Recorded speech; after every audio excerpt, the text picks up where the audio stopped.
अगर आप भी चाहते हैं मनीष म्यूजिक भोजपुरी के वीडियो सबसे पहले आप तक पहुंचे तो लाल बटन के दबाकर चैनल को सब्सक्राइब जरूर करें और साथ में बेल आइकन को दबाना। Presented by Manish music Bhojpuri Gaya.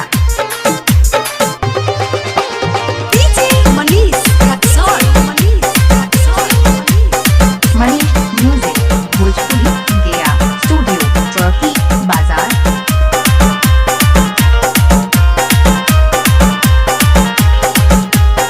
Mix by Manish Sharma. पीछा छोड़ देना रे ही राजा के माल ढेरा बोला मेरे छौड़ा कहियो हो जैता मार। पीछा छोड़ देना रे ही किया के माल ढेरा बोला मेरे छौड़ा कहियो हो जैता मार। जाके अभी एनु खैले चाट चौमिन नहीं आई रे, जाके संगवे में खैले चाट चौमिन नहीं आई रे। हम ता टेम्पू के ड्राइवर से काने कही आई रे, हम ता टेम्पू के ड्राइवर से कही आई रे। Mix by Manish Sharma.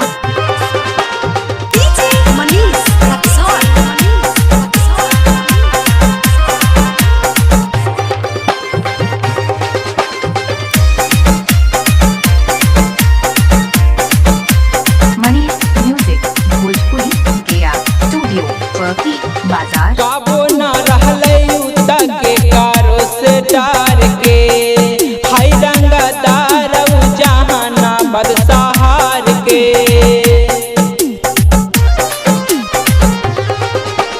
काबो न रहले उता के कारो से डार के हाय रंगदार उता गाया सहार के। पहले ओकरे नु खैले चाकाले कही आई रे, पहले ओकरे नु खैले चाकाले कही आई रे। हम ता टेम्पू के ड्राइवर से काने कही आई रे, हम ता टेम्पू के ड्राइवर से कही आई रे। हम ता टेम्पू के ड्राइवर से काने कही आई रे।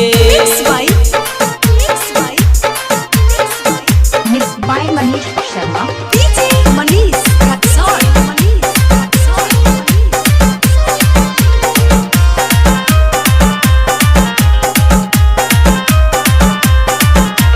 Manish music Bhojpuri Gaya studio Chowki Bazar. दिल्ली पादिल कस देख के मारे लाताना, दिल्ली पादिल कस देख के मारे लाताना। संतोष सरगम रोजे कारे लामाना, दिल्ली पादिल कस देख के मारे लाताना।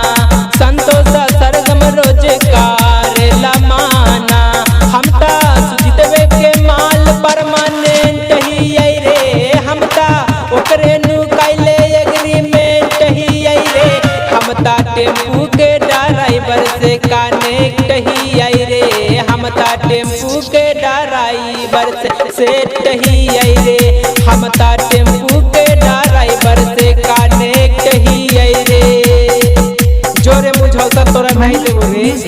भोजपुरी गया स्टूडियो चौकी बाजार।